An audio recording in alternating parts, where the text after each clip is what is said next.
I think that empathy is a muscle that a lot of people do not flex or utilize or even know how. And I will be the first to say that that was me. In college, when I was the president of my sorority, my vice president, who I spent almost every single day with, had anxiety and OCD. And I was, shamefully now, one of those people that would just like, calm down, get over it. Why are you so worked up? It's not that bad. And I just had no idea what a real thing that was for her, because I didn't understand it until 2 years later when I had my first panic attack.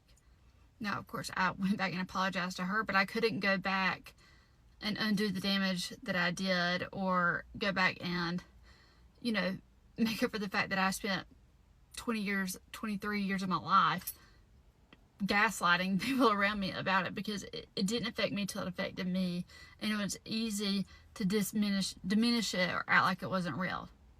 Now, unfortunately, racism is a very similar conversation for me, because I'm a white woman. I've always been a white woman, and I have never blatantly experienced racism myself. I knew that it still existed because I'd heard people make prejudiced comments. I had seen people fly rebel flags and, you know, embodying those ideologies, but I had no idea, like, on a day-to-day basis, how much it could impact my life until I had a black child.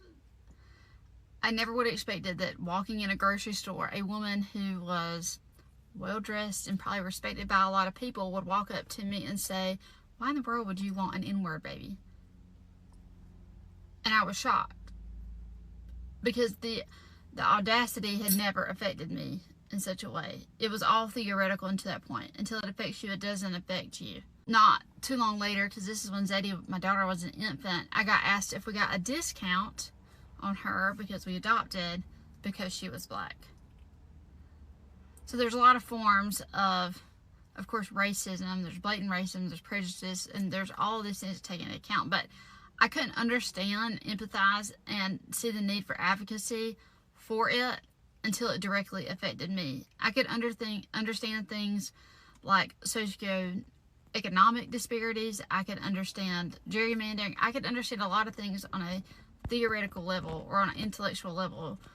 But until it affected me in my household, it was totally different. It was totally different. Same thing, unfortunately, for, you know, having conversations around the LGBTQ. I talk to people all the time who have never had to talk to friends as they're coming out, and who are crying, scared for their life because of what their parents are going to say or what they're going to do. A lot of people haven't had to know friends that have ended their lives because of being LGBTQ. Unfortunately, I do.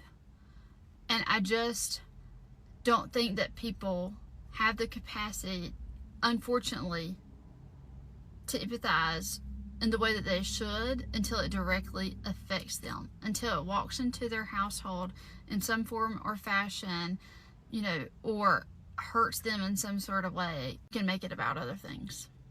It's easy to make conversations about other things and to downplay someone else's feelings when you don't understand it or you don't see them as real things. If you've never experienced mental health, you can't act like it doesn't exist. It's not real. And I think that's why we lack so much empathy. And I'm really disappointed in myself that I could not just trust the word of other people and empathize with them without having to experience it myself.